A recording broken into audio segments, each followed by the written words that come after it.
par vos acclamations combien sont reconnaissants d'être dans la maison de Dieu aujourd'hui. Écoutez, j'ai un message sincèrement qui va nous encourager aujourd'hui. Donc, tournons nos Bibles dans Josué, chapitre 1, le verset 9. Josué, chapitre 1, le verset 9.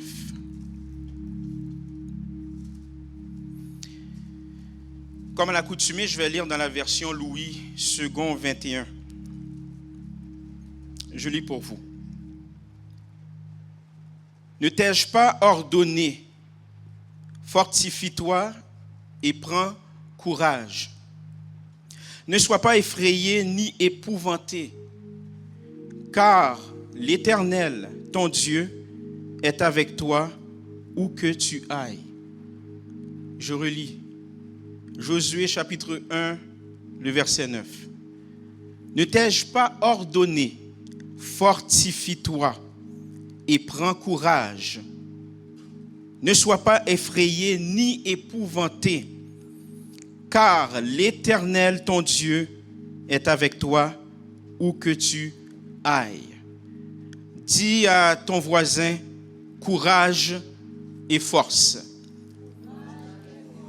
Courage et force. Courage et force.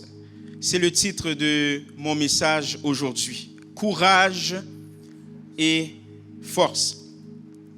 En vérité, vous savez, le contexte de ce passage est crucial pour comprendre toute la profondeur de cette promesse. Parce que c'est une promesse que Dieu a faite à son serviteur, à savoir Josué.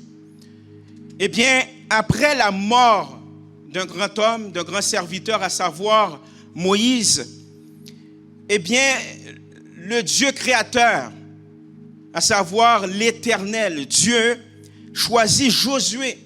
Josué qui était l'ancien bras droit de Moïse, l'assistant de Moïse, pour diriger le peuple d'Israël. Eh bien, Josué doit, et ça c'est son mandat essentiellement, eh bien, Josué doit conduire le peuple à travers le Jourdain pour entrer dans la terre promise. Et ma foi, c'est une tâche énorme. C'est une tâche intimidante. Surtout parce qu'il doit succéder à Moïse. Moïse qui était un grand homme de Dieu, un serviteur choisi de l'Éternel, par lequel il a fait beaucoup de miracles. On s'entend que c'est Dieu qui a passé par Moïse pour pouvoir faire des prodiges. Donc c'est une tâche immense pour Josué, voire même intimidante, de succéder à Moïse, un homme charismatique, un homme humble. Et non seulement que c'est intimidant de suivre les traces de son mentor, eh bien, il doit faire face aussi à des ennemis puissants. Eh bien, combien croient que Dieu parle encore aujourd'hui? Combien croient que Dieu parle personnellement, te parle personnellement encore aujourd'hui? Eh bien, Dieu ici parle directement à Josué. Quel privilège, le grand Dieu, celui qui a créé l'univers, celui qui a créé toutes choses, maintenant vous parle directement. Eh bien, nous voyons ici que Dieu parle directement à Josué. Mais lorsque Dieu va parler à Josué, maintenant Dieu va le rassurer. Dieu va le rassurer. Dieu va lui donner non seulement sa main, c'est-à-dire qu'il va le toucher d'une manière allégorique, va le rassurer, mais Dieu va lui donner aussi des instructions. Dites instructions. Eh bien, il va lui donner des instructions. Il va lui dire être fort, sois fort, être courageux, sois courageux. Il va lui dire aussi de suivre la loi de Moïse. Il va lui dire aussi de réfléchir à cette loi jour et nuit. Mais ça ne s'arrête pas là. Maintenant, Dieu va lui promettre d'être toujours avec lui. Combien croient que Dieu sera toujours avec vous contre vents et marées? Merci Seigneur. Dites merci Seigneur.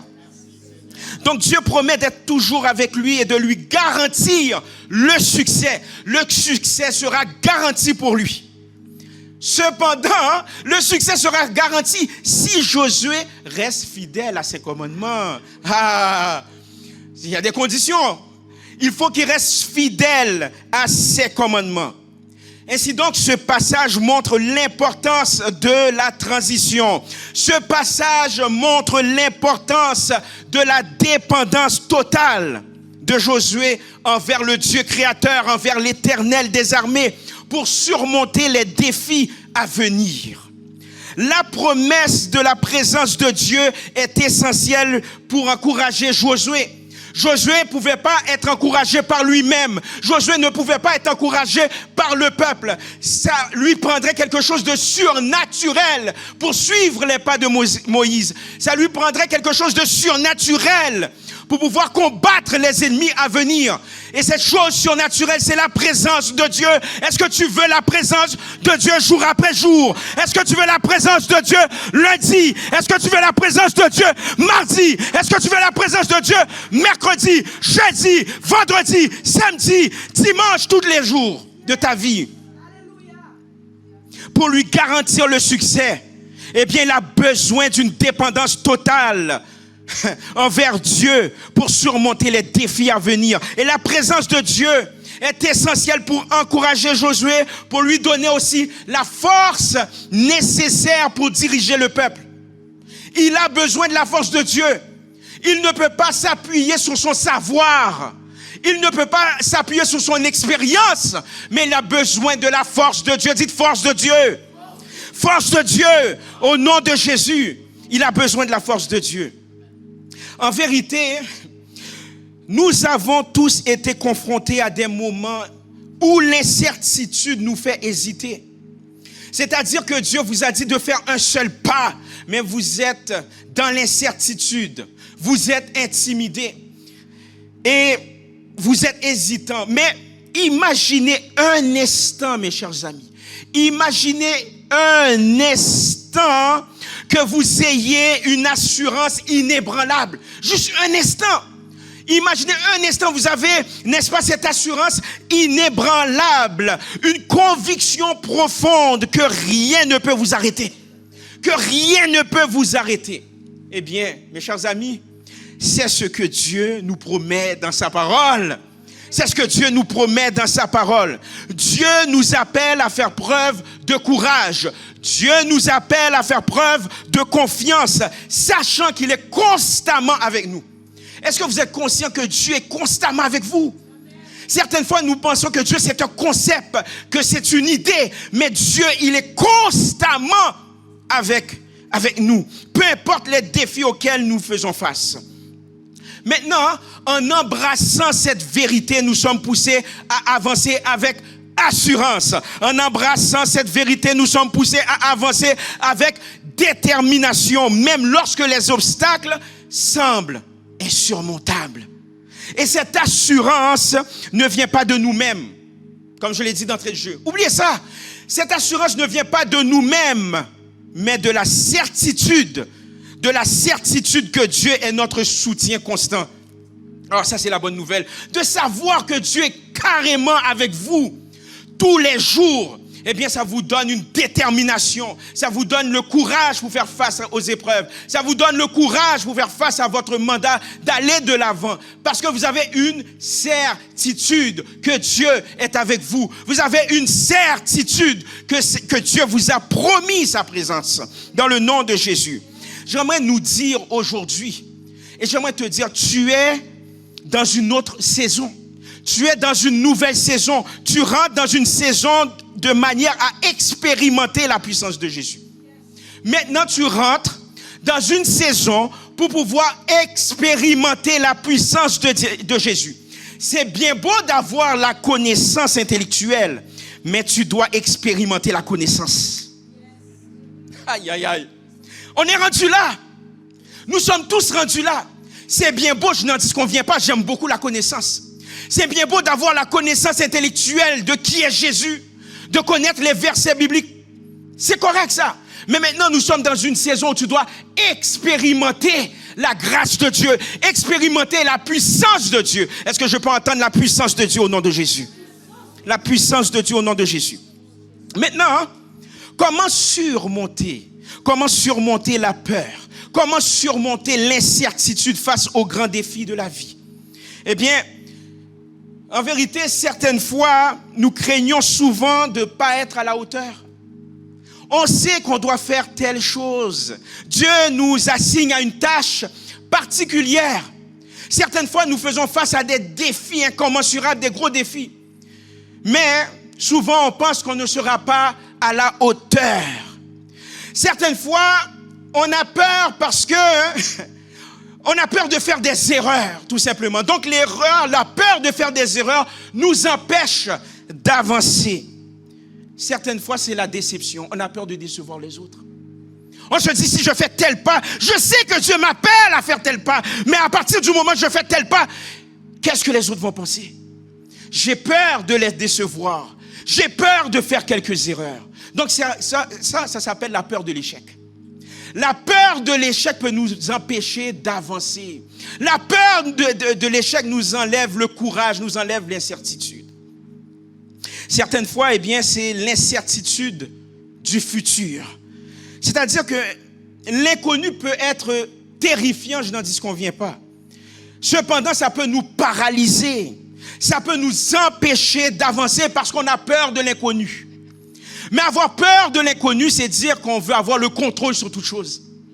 On ne laisse pas Dieu contrôler les circonstances de la vie. On veut contrôler les circonstances. Donc, la peur du futur, l'incertitude du futur fait en sorte que cela nous paralyse parce que nous voulons être en contrôle. Nous voulons être en contrôle. Et certaines fois, c'est le sentiment de solitude. Le sentiment de solitude. Qu'est-ce que je veux dire par là? Vous savez, face aux grands défis, nous pouvons nous sentir seuls. Parce qu'on a eu des blessures. On a été déçus de certaines choses. Nous vivons des moments difficiles. Et on se sent seul. On a peur d'être incompris. On pense que personne ne nous comprend. Mais on oublie que Dieu est avec nous. On oublie que Dieu peut envoyer ses enfants pour nous encourager. On oublie que sa présence même peut nous encourager par le biais de sa parole, par le biais de sa présence surnaturelle, à savoir son esprit, le Saint-Esprit de Dieu. Toutefois, certaines personnes peuvent nous dire, la peur, bien que c'est naturel, peut devenir un frein à notre progression. Ça peut devenir un frein à notre épanouissement, et c'est vrai. Lorsque nous sommes trop paralysés par la peur, ça devient un frein. On stagne, on arrête. On oublie que Dieu est présent. C'est incroyable. On oublie. Certaines fois, je vis certaines choses, j'oublie que Dieu est présent. Et pourtant, Dieu est là. Dieu nous rassure qu'il sera là, qu'il sera présent. Et c'est la raison pour laquelle Dieu nous offre une solution puissante. C'est ce que j'aime avec Dieu. Dieu, c'est quelqu'un de généreux. C'est quelqu'un de généreux. La générosité, c'est sa personne même. Donc Dieu, il voit. Ne pensez pas que Dieu est absent. Dieu voit votre situation. Dieu vous rassure qu'il est présent. Et Dieu, non seulement il voit, mais il se met en action également. C'est dire que Dieu va nous donner une solution puissante et une solution constante. Sa présence constante, son soutien va nous fortifier dans le nom puissant de Jésus. Maintenant, en nous fortifiant par sa parole, en croyant à ses promesses, je répète, en nous fortifiant par sa parole, en croyant à ses promesses, nous pouvons vaincre la peur. Nous pouvons vaincre l'incertitude. Parce que Jésus, par sa vie, Jésus, par son enseignement, nous montre comment surmonter la peur. Il nous montre comment surmonter l'incertitude. Il nous montre comment faire face à l'adversité. Il nous montre comment faire face à la solitude dans le nom de Jésus. Et Jésus nous offre un exemple parfait de courage. Jésus n'était pas simplement un rabbin, un professeur. Il était, oui, certes, le Fils de Dieu. Mais Jésus-Christ nous offre un exemple de courage. Combien de fois les gens ont essayé d'arrêter Jésus? Plusieurs fois.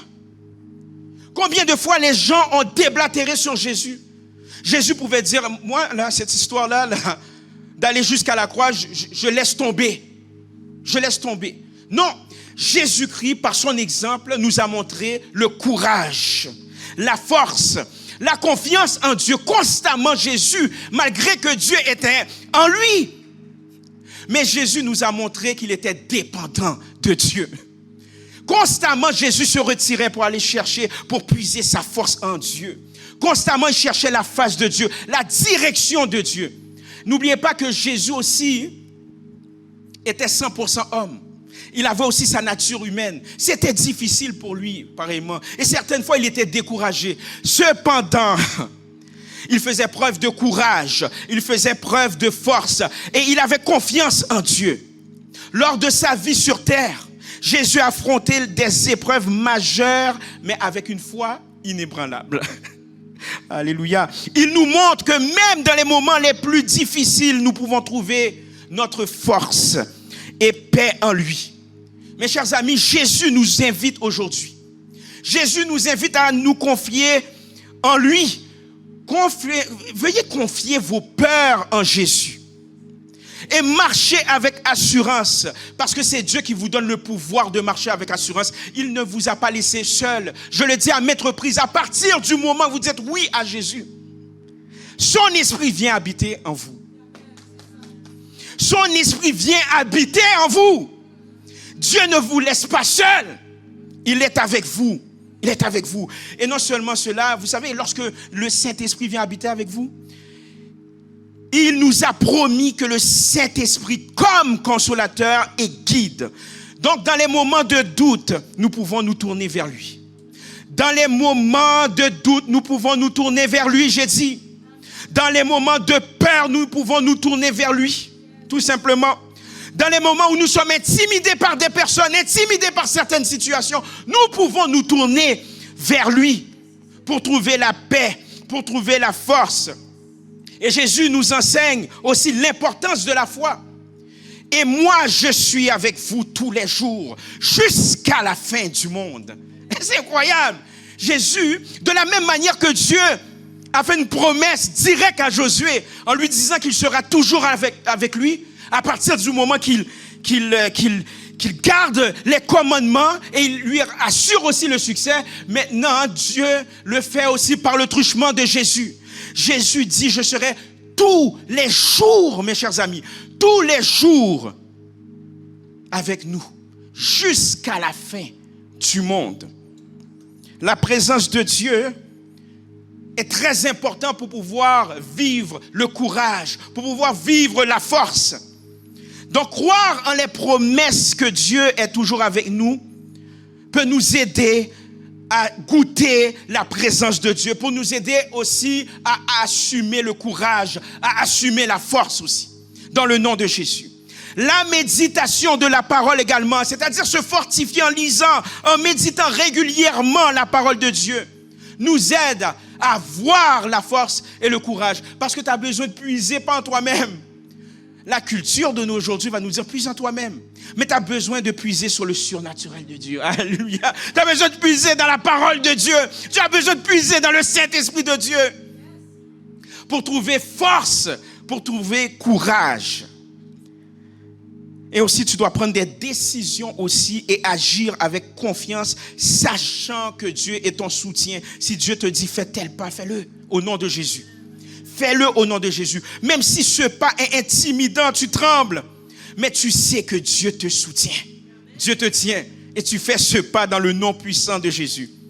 Donc, avoir Jésus à nos côtés signifie que nous ne sommes jamais seuls. Pourquoi? Parce que Jésus est notre source de courage. Jésus est notre source de force. Vous savez, rien ne peut nous arrêter. Au nom de Jésus. Au nom de Jésus, crois-le au nom de Jésus. Rien ne va t'arrêter au nom de Jésus. dette et insécurité économique, courage et force.